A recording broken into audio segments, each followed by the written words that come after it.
Okay, today we're going to Har Eival. It's a place that you can't usually go to because you have to have the army escort you. I got them to take me there.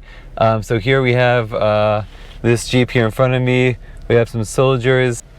I'm happy that I'm able to take you to a place that usually isn't so accessible.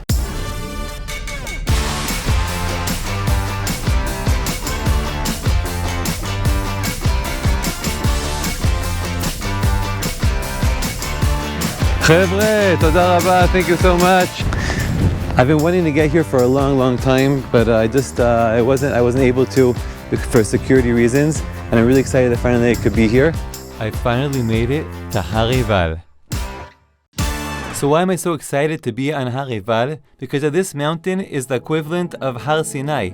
After the nation of Israel entered the land, they walked up from the valley of Tirzah up to the mountains of Eival and Grizim. And over there, the Tanakh tells us straight out, Az ivne Joshua mizbech la'Adonai Elohei Yisrael behar Eival. Joshua builds an altar on this mountain and makes a covenant between the nation, the land, and Hashem. Do we have evidence that this whole huge ceremony happened? Let's go find out. Okay, I'm here with Eliakim. He's going to be the soldier protecting us, and he's a Gibor Israel. Hi, hello. Thank you, Eliakim. Okay, so I'm walking now to a place that Adam Zartal, the archaeologist that used to walk the area, found. Adam Zartal grew up on a kibbutz. He didn't really believe in the Tanakh. He didn't believe that anything was real.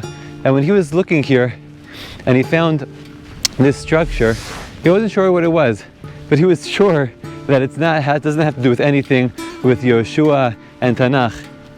But when he starts digging, he starts to find interesting things. He finds a ramp going into the structure. He finds bones of kosher animals. He finds an Egyptian scarab seal and pottery that dates back to 3,200 years ago, to the time of when the nation of Israel enters the land. He doesn't understand. Could this be real? He starts putting all the pieces together. We have a group of people from 3,200 years ago that built a structure with a lot of burnt kosher bones in it. And this group is somehow connected to Egypt because he found the Egyptian scarab. What could this be?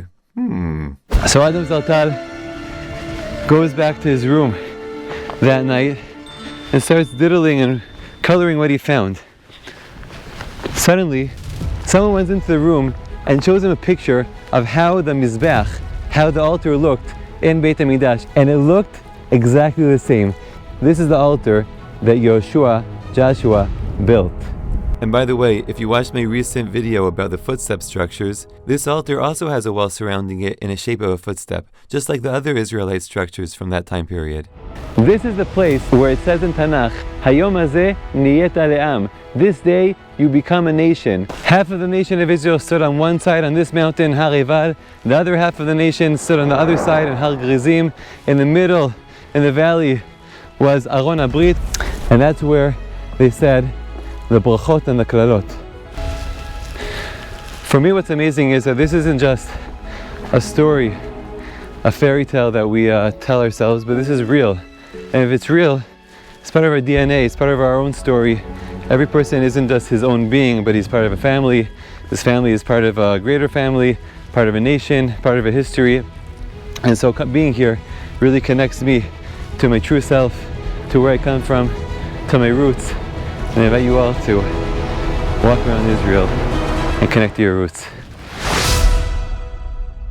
Eliakim, how is it to serve here in the army? איך זה בשבילך? I very love Har Eival because it's very Nof Bereshiti. Nof Bereshiti. It means he's saying that's very, I also don't know how to translate that.